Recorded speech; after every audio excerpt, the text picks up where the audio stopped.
네, 오늘은 마태복음 6장 집회자료 1번의 그 11페이지 중간 6장 6절부터 시작합니다.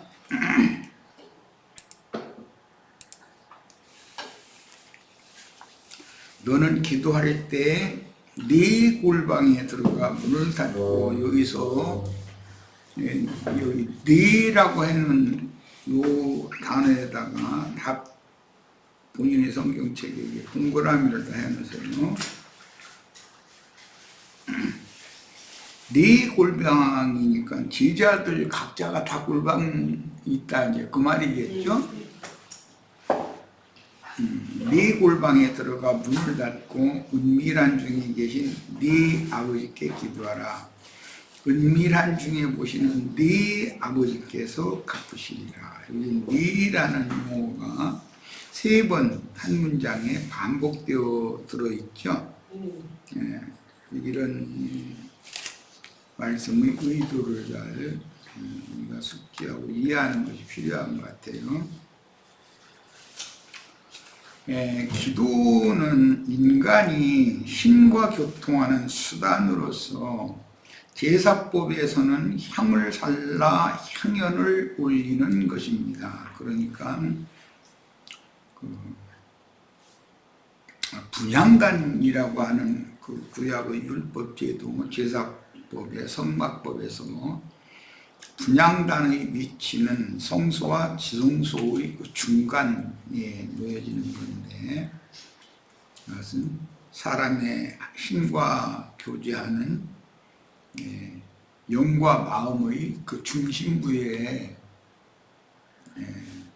분향단으로 상징되는 사람이 영으로 기도하고 마음으로 기도한다 이렇게 표현을 했는데, 그런 의미를 이해를 하셔야 돼요. 그러니까 제자들의 영과 마음에 들어가서 눈을 닫고 은밀한 중에 계신 아버지께, 창공 하늘에 있는 게 아니라 심령과 마음에 계신 아버지께 기도를 해야 된다, 그런 말인 것이죠. 사마리아 여자에게 제사 예배를 가르칠 때도 하나님은 영이시니 믿는 이들의 영 안에서 진리로 예배를 해야 된다, 이렇게 표현을 하신 말씀을 잘 같이 연계해서 생각을 하셔야 되겠어요. 자, 골방에 들어가서 문을 닫고 기도하라는 명령은 앞절의 회당과 큰 거리여기에서 사람들이 보고 거룩한 사람, 경건한 사람이라고 칭찬하기를 바라므로 위선으로 기도하는 유대교 지도자들의 외식 행위와 대비하는 말씀이다. 길사거리, 회당의 상좌 이런 데서 사람들 들으라고 길게 중언부언 기도하는 그런 기도를 하지 말고 네 골방에 들어가서 문을 닫고 기도해라.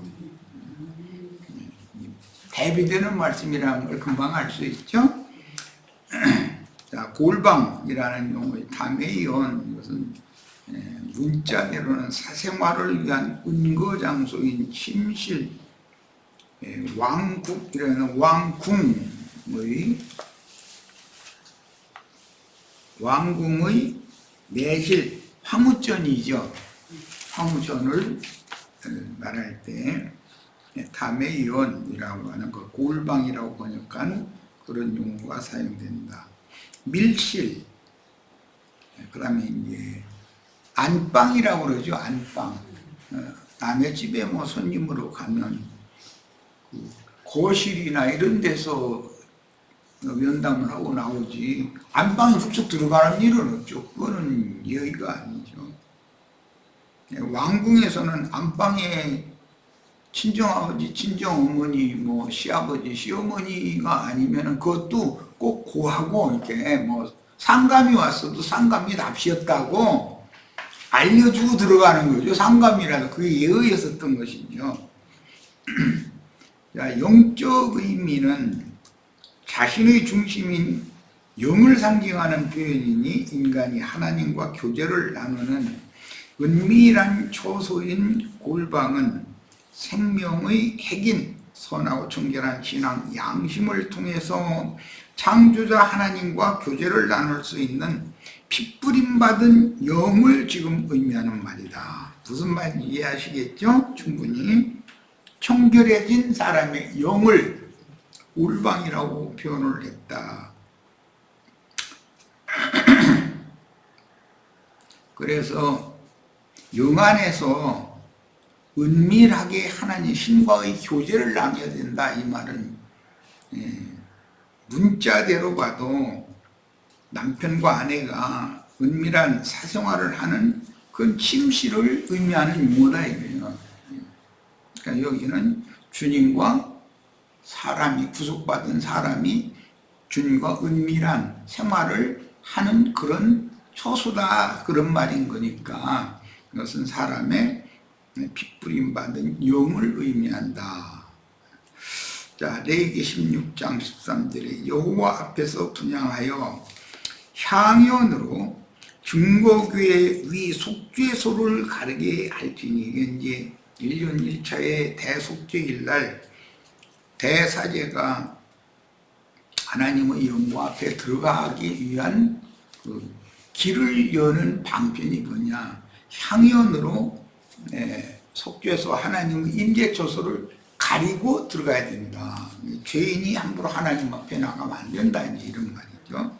그러니까 기도를 통해서 하나님과 대면을 청할 수 있다, 그런 뜻이 되겠죠, 이제 영적으로 해석하면. 그리하면 그가 죽지 아니할 것이며, 그러니까 향연으로 중보교회의 속죄소를 가리지 않고 하나님 앞에 들어가면 죽는다, 그 말이죠. 회개하고 복음을 믿음으로 하나님께 받으심이 되어 구속받은 새 사람의 심령, 영은 진정으로 유일하신 참 하나님을 경배하는 처소인 성막, 성전의 지성소로 상징되며, 성소와 지성소의 중간에 위치한 분향단의 향을 피워 향연으로 속죄소를 가진 후에나 대사제가 지성소에 들어갈 수가 있었습니다.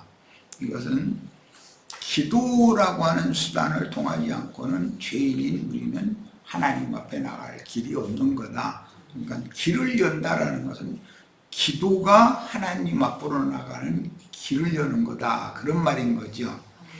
자, 영원한 대제사장인 그리스도의 그 영과 함께 영광의 두 그룹 사이에서 말씀하시는 하나님 앞에 나아가서 응답을 받기 위해 진솔하고 순수한 영으로 주님의 영광을 위해 솔직한 영과 간절한 마음으로 기도하여 하나님과 친밀하게 교통하라는 뜻입니다. 기도가 선행되지 않으면 하나님의 영광 앞에 죄인은 나갈 수 없다 라는 게 기본적으로 이제 이걸 이해하시고 계셔야 돼요. 또 기도할 때 이방인과 같이 중언부언하지 말라.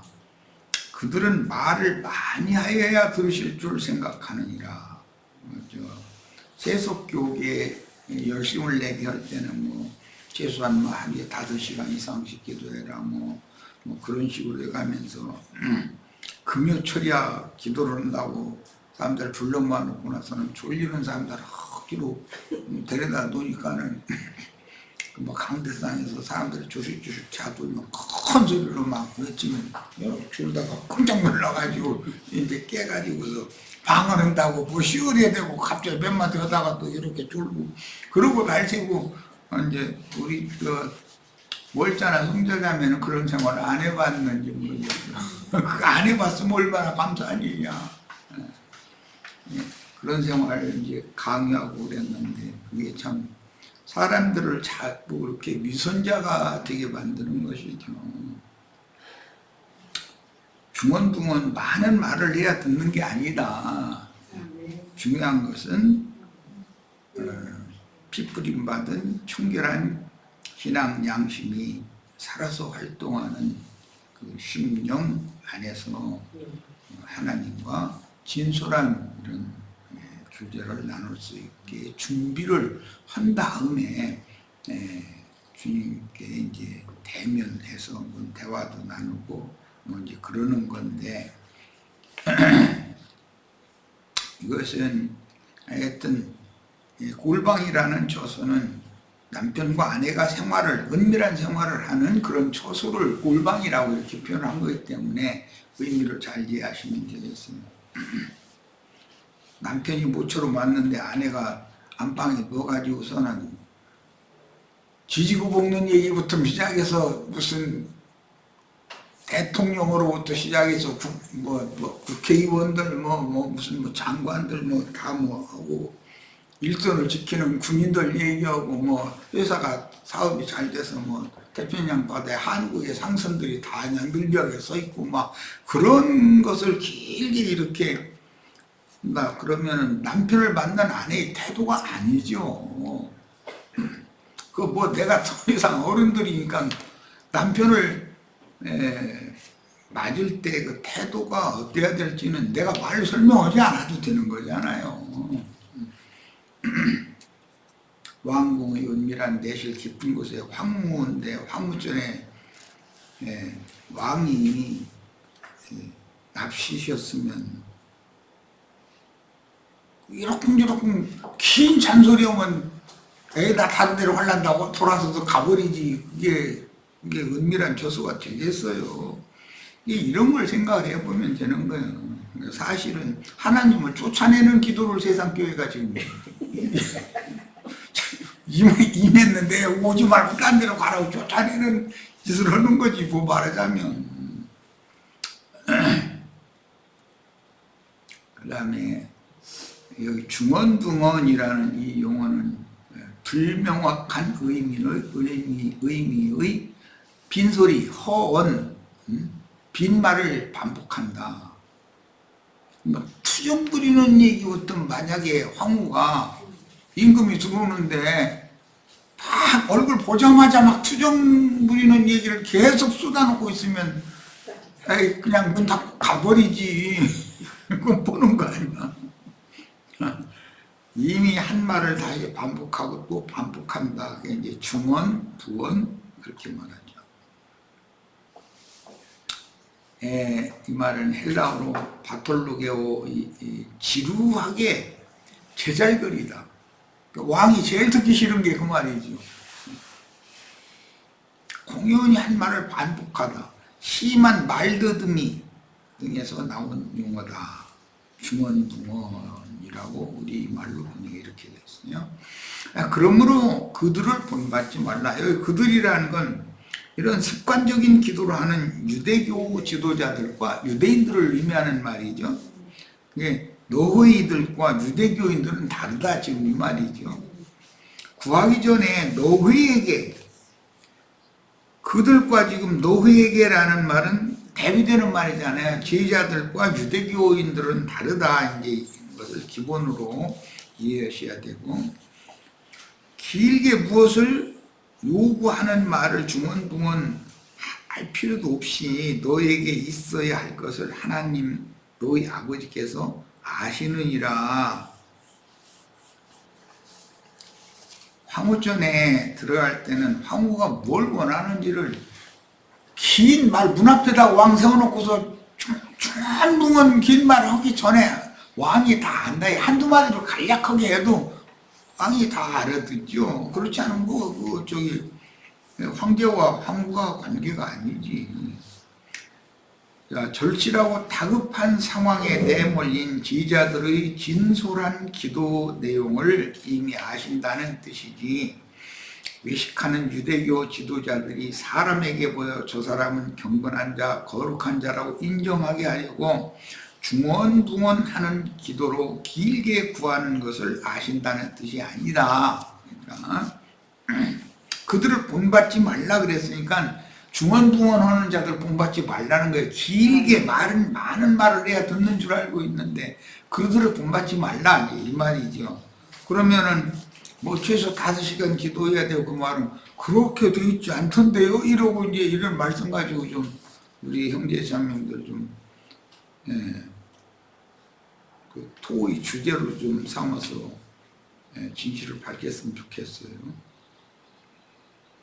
그러므로 천국의 제자들은 순수한 심정으로 자신의 형편을 진솔하게 주님께 구하여 주님의 응답을 받아야 할 필요가 있으니, 황후가 왕과 할 말이 많아도 황제에게 문 앞에다 세워놓고 많은 말을 하기보다는 일단 영접하고 나서 얼마든지 간략하게 말을 해도 황제가 황후의 말을 벌써 말 안 해도 알지만 간략하게 한두 마디 해도 알았어 하고 나가게 만들어야 지혜로운 사람 아니냐 이 말이죠.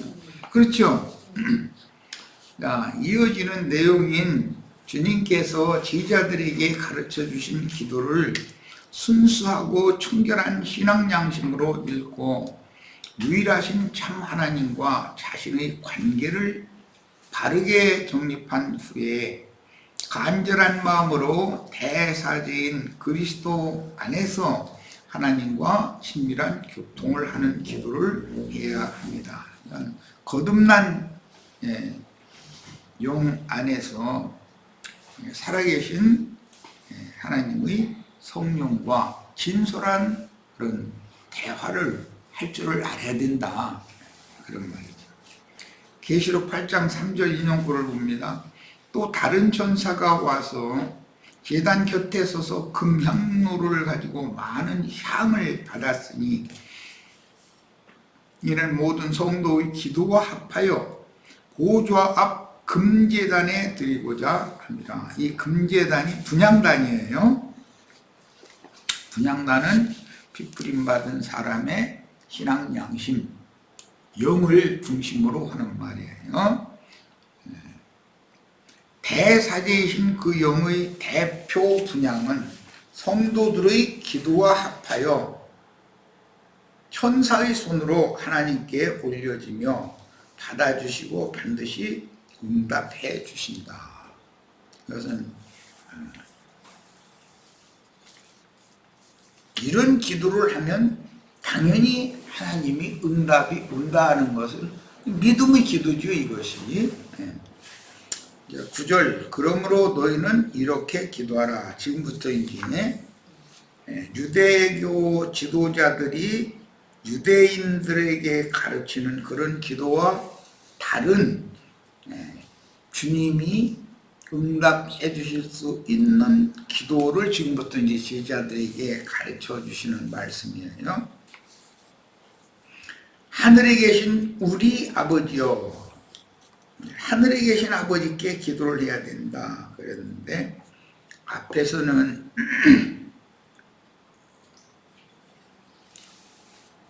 골방에서 기도를 하면 너희 아버지께 들으신다 그랬죠. 그러니까 골방에 계신가 보죠. 아버지가.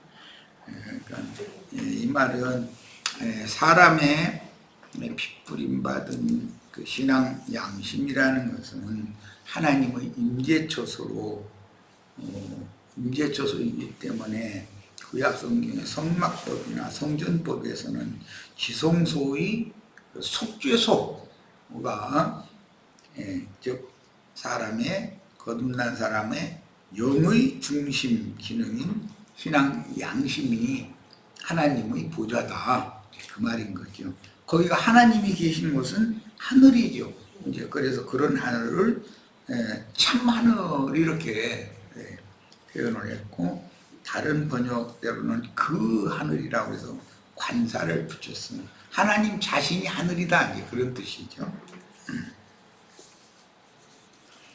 자, 그러므로 너희는 이렇게 기도하라. 하늘에 계신 우리 아버지여, 이름이 거룩히 여김을 받으시오며. 이름이 유대교 지도자들에 의해서 하나님의 이름이 만홀히 여김을 받으시게 되었다는 것을 지금 염두에 두시고, 하나님의 이름이 거룩히 여김을 받는 것을 첫 번째로 항목으로 이렇게 말씀이 기록이 됐네. 주님께서 제자들에게 기도를 이렇게 당부하셨어요. 이름이 거룩히 여김을 받는 것은 하늘 아버지의 이름을 유대교 지도자들의 가르쳐주는 그 다른 다른 교훈에 의하면 오히려 하나님이 만홀히 여김을 받으신다. 함부로 취급당한다. 오히려 뭐 세속교계 사람들의 육체의 욕망을 채워주는 심부름꾼에 지나지 않는 하나님이 되죠. 기독교인들의 하나님이라는. 그 다음에 나라가 임하시오며, 나라는 바실리아 이 용어는 뭐 이게 하도 많이 사용이 되니까 이것은 왕권 주로 통치권을 의미하는 거예요. 그 다음에 통치권이 임한다라고 하는 것은 세상에서는 하나님의 통치권이 무시당하고 이 세상신 마귀가 사람들의 영혼을 사로잡고 그들을 좌지우지하고 통치하기 때문에 하시는 말씀이죠. 이제 그래서 주님의 나라가 임하는 기간이 있지만 그 나라의 영광 중에 그 나라가 나타나는 때가 있다. 이것은 굉장히 중요한 진리예요. 뜻이 하늘에서 이루어진 것 같이 땅에서도 이루어진다. 여기 하늘에 계신 우리 아버지요, 제자들이 아버지, 하늘은 하나님의 보좌라 이렇게 설명했죠. 선지자들이. 땅은 하나님의 발등상이다 이렇게 설명을 했어요. 그렇기 때문에 이 하늘에서 이루어진 뜻이 땅에서도 이루어지면 새 하늘과 새 땅이 되는 것이고 메시아의 천국이 되는 것이죠. 그런 말이에요. 자, 외식하는 자들의 중언, 붕언, 부언과 달리 제자들은 이렇게 기도하여 하나님과 친밀하게 교통하라는 분부입니다. 뭐 주기도문 그런데 그런 용어 쓰시면 안 돼요. 주기도문을 이렇게 뭐 예수님이 제자들에게 암기하라고 그런 걸 막 가르치고 그런 것이 아니에요. 유대교 지도자들과 달리 하나님이 원하시는 진솔한 기도는 이렇게 해라 라고 율법을 완전케 하시는 말씀을 좀 선포하시는 중이죠. 자, 하늘에 계신 우리 아버지여 그랬는데 참 하늘 그 하늘이라고 이제 우리 번역 히브리서 8장에 이런 말씀이 나와 있죠. 하늘에 계신 제자들의 아버지와 외식하는 자들의 아버지, 외식하는 자들의 아버지는 땅의 하나님이죠. 는 다르니 외식하는 자들인 유대교 지도자들의 하나님 아버지는 처음부터 거짓말하는 자요 살인자인 마귀이며 참 제자들의 하나님 아버지는 그 그리스도인 예수님의 영과 마음속에 항상 살아계신 창조주 하나님이다. 이 창조주 하나님이라는 말은 태초부터 스스로 계신 말씀이다 말이에요. 세 번째는 이름이 거룩히 여김을 받으시오며 그랬는데 하나님의 이름은 창조주 하나님의 신성한 성품과 온전하신 인격으로서 하나님의 이름 하면 하나님 자신이다.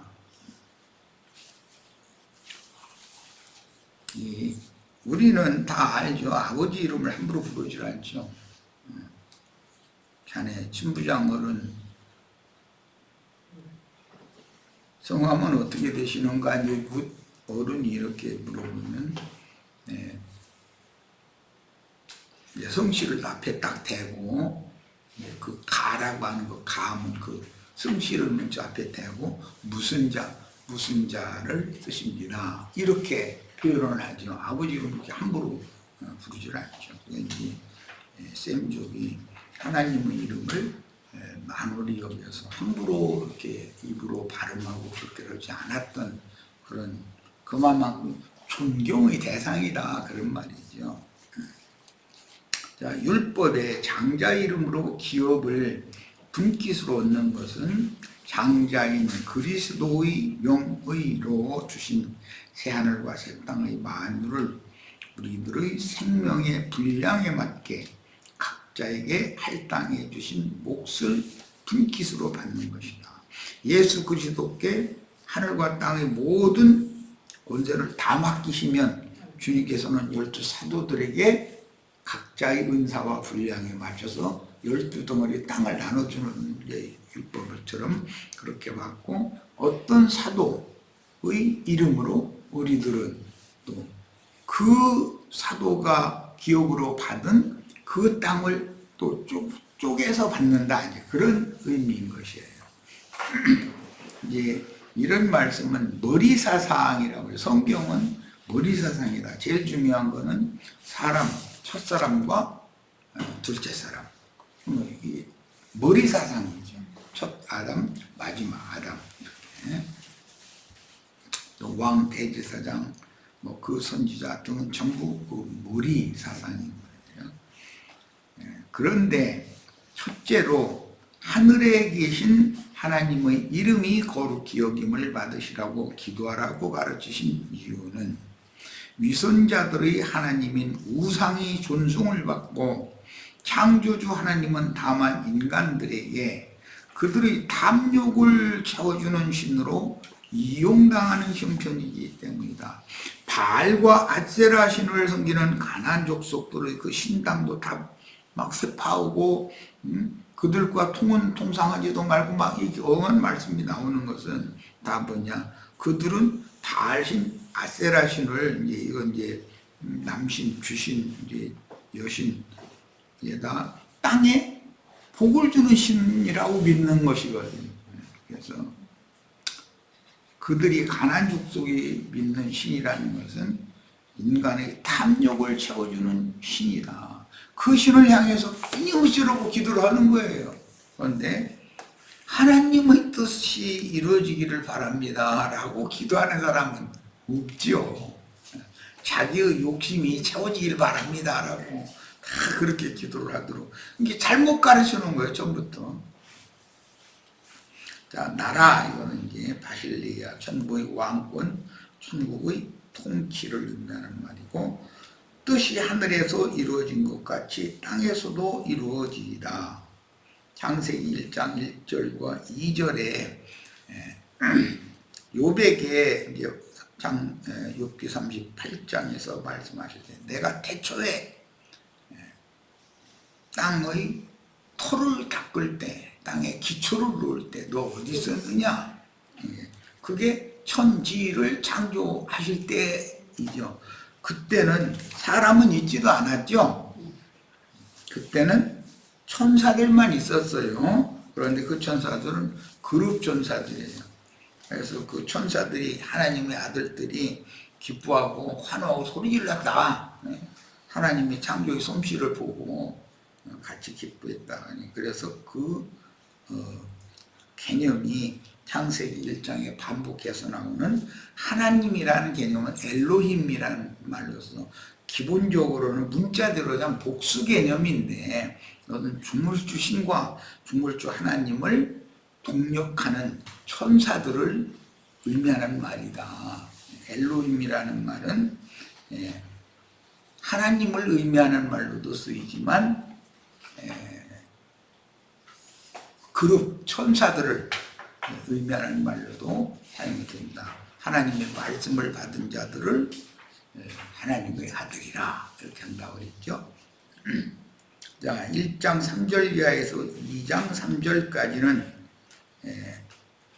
창세기 1장 1절 2절과는 전혀 다른 내용인 것이죠. 그것은 1장의 창조가, 1장 1절의 완전한 창조가 2절에서는 뭔가가 잘못되어져 가지고 하나님의 심판이 임해서 땅이 공허하며 흑암이 깊음 있게 위에 있게 되었다라는 것이고, 창세기 1장 3절부터는 수면의 성령이 운행을 하셨던 그 땅을 덮고 있던 그 땅을 이제 다시 무트를 드러나게 하신 후에 드러난 무트에 이미 원래 있었던 그 초식으로부터 시작해서 모든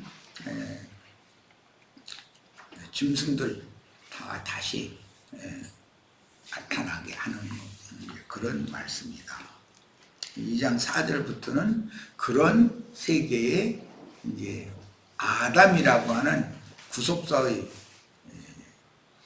한 사람을 불러낸 이야기다. 이제 그때 당시 많은 인류는 이제 하나님이 더 이상 소망을 두지 않고 버렸다. 그때 당시 인류를 버리고 한 사람 아담을 불러서 구속사를 시작하시는 것이다. 이제 그런 내용이에요. 자, 이런 두 단락의 말씀에서 알 수 있듯이 완전하고 영원한 하나님께서는 영세 전부터 그룹 천사들에게 그분의 영광을 수호하게 하려고 창조에 동력하게 하셨으나 하나님의 옛 창조에는 천사들이 동역을 했죠. 예수 그리스도의 성령을 통해서 새 창조를 실행하실 때는 우리들이 동역자들이 되는 것이지 우리들이 하나님의 동역자들이 되는 거예요. 이런 개념을 이해를 잘 하셔야 돼. 이제 우리들은 온전케 된 의인의 영들이 되면 시천사들, 불꽃 천사들이 된다라는 거예요. 하늘 보좌에서는 일부 천사들이 반역이 일어나 직분을 박탈당하고 쫓겨나므로 아담 세계의 공중 권세를 잡은 자들은 악령들이다 그러죠. 악령들이 되었습니다. 그러니까 영들은 사람을 땅에 지으시기 전에 영들이 먼저 있었다. 천사들이. 자, 욥기 38장 4절로 7절 봅니다. 내가 땅의 기초를 놓을 때, 이것은 창세기 1장 1절 때를 말하는 거죠. 네가 어디 있었느냐? 하도 아는 것이 많은 체하니까 하늘과 땅과 세상 사이 일과 모르는 것이 없어. 이 욥이라는 사람을. 이건 너무 똑똑해. 그런데 누가 대화를 할 때 너무 똑똑한 체하면 좀 듣고 싶지가 않죠. 우리 같은 인간도 그런데 하나님 앞에서 모르는 것이 없는 것처럼 막 씌우려대고 떠들어대고 그러면은 마음이 편치가 않죠. 불편하죠. 심지어 자식이라도 저희 아버지 막 가르치려고 대드는 것처럼 이런 식으로 말투를 하면 듣기가 좀 그렇죠. 그래서 세상에서는 똑똑한 며느리 두고자 하는 시어머니는 하나도 없어요. 시어머니 가르치고자 말투 어떤 일만 나오면 이렇게 시어머니를 훈계하는 투로 가르치는 투로 말을 하면은 한짐이지 아주 이거. 예. 그런 걸 잘 생각해 봐야 돼요. 네가 깨달아 알았거든 말할지니라 누가 그것의 도량법을 정하였는지. 도량법이라고 하는 것은 어떤 뭐 길이, 부피, 높이, 깊이 모든 것들을 하나님은 오래 계산할 것도 없이 그냥 단번에 이렇게 계산해서 이렇게 하겠다라고 해서 그렇게 했다는 거예요. 그럼 도량법을 누가 정했냐?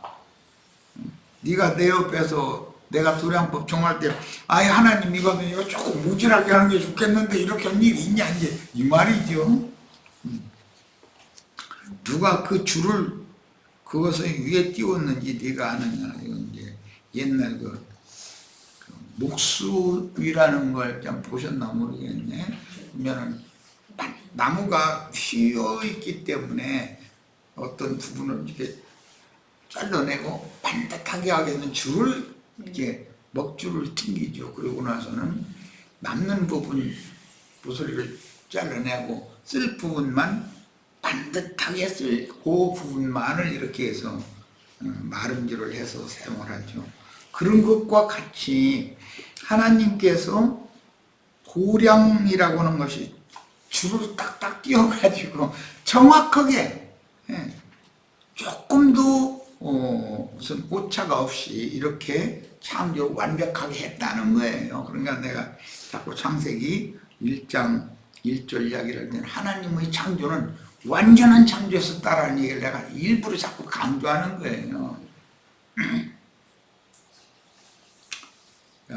그 다음에 그것의 주추는 무엇 위에 세웠으며, 주추돌 넣는다는 말, 주추 뭔 말인지 아시죠? 무엇 위에 세웠으며 그 모퉁이 돌은, 주추돌과 모퉁이 돌은 다르죠? 모퉁이 돌은 이 면이 이게 겹쳐지는 그 부분에 놓는 돌이니까. 누가 놓았느냐? 그때 새벽 별들이 기뻐하며 하나님의 아들들이 다 기뻐 소리질렀느니라. 여기 그때라는 건 하나님이 땅의 기초를 놓으실 때를 말하기 때문에, 요 보고는 인간들은 하나님이 창조하는 걸 옆에서 본 적도 없어요. 자, 그래서 하나님의 말씀을 잘 이해하시고, 이제 이런 말씀을 통해서 창세기 1장에 나오는 엘로힘이라는 말씀은 창조자이신 그 말씀, 로고스, 그 말씀과 그 말씀의 하시는 일을 동역하는 천사들이 그때 당시 있었다. 사람 창조 이전에 있었다. 그런 걸 알고 계셔야 되겠고, 그 다음에 사람을 지으신 이후에는 구속해서 마귀에게 타락을 하는 것이 먼저 들어오기 때문에 구속해서 그 사람들을 온전케 된 의인의 영들로 만드시는 것이 하나님의 창조죠. 그런데 옛 창조는 이처럼 천사들이 동역을 했지만, 최초의 창조는 예수 그리스도께서 오셔서 새하늘과 새 땅에 새로운 피조물들을 다시 창조하는 오늘날은 무리들이, 구속하신 무리들이 하나님의 동역자들이 되어야 된다. 여기까지 일단 첫 시간 말씀 마치고, 오늘 이거 금방 다 끝낼 줄 알았더니 다 못했네. 다음 시간 이어가도록 합니다. 잠시 쉬었답니다.